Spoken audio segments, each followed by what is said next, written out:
नमस्कारम, जय सनातन। मित्रों, आज हम बात करेंगे वैदिक शास्त्र से जुड़ी हुई महान तत्व के बारे में। मित्रों, हम लोग आदि काल से यह शास्त्र से सुनकर आ रहे हैं कि ऋषि मुनि साधु संत योगी सन्यासी आदि के बारे में। लेकिन क्या आपको पता है इन सभी को क्यों ऐसे कहा जाता है? एक ही मनुष्य के रूप है, लेकिन इतना सारे नाम की वजह क्या है? तो चलिए जानते हैं आज इसी विषय में। मित्रों, वेदों में ऋषि के बात उल्लेख किया गया है और ऋषि को एक टाइटल के रूप में बताया गया है। हिंदू समाज में ऋषि का प्रयोग सबसे ऊपर किया गया है क्योंकि उन्हें शास्त्र से संबंधित सभी जानकारी प्राप्त है और आने वाले भविष्य पर ऋषियों की ज्ञान प्राप्त रहता है। सनातन धर्म में ऋषियों को अहम भूमिका दिया गया है। मुनि शब्द संस्कृत शब्द मनन से लिया गया है, जिसका अर्थ है बहुत ही अंदर से सोचना, यानी गहराई तक सोचना। सोचने की क्षमता हम सबसे परे हैं। दोस्तों, वैदिक सनातनी ज्ञान हम लोगों को जानना बहुत जरूरी है। ये सब ज्ञान को पीछे रख देते हैं और अपने शरीर में बीमारी का आगमन देते हैं और अपने माता पिता को यतीम खाना। अब जानिए ऋषियों के बारे में और थोड़ा।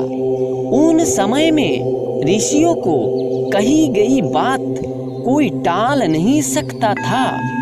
शास्त्र के अनुसार ऋषि 4 प्रकार के होते हैं, जैसे 1 महर्षि, 2 राज ऋषि, 3 देव ऋषि और 4 ब्रह्म ऋषि। साधु उसे कहते हैं जो सत्य मार्ग पर चलते हैं और दूसरों को भी चलने की आमंत्रण करते हैं और किसी के साथ गलत नहीं करते और न किसी को गलत करने देते।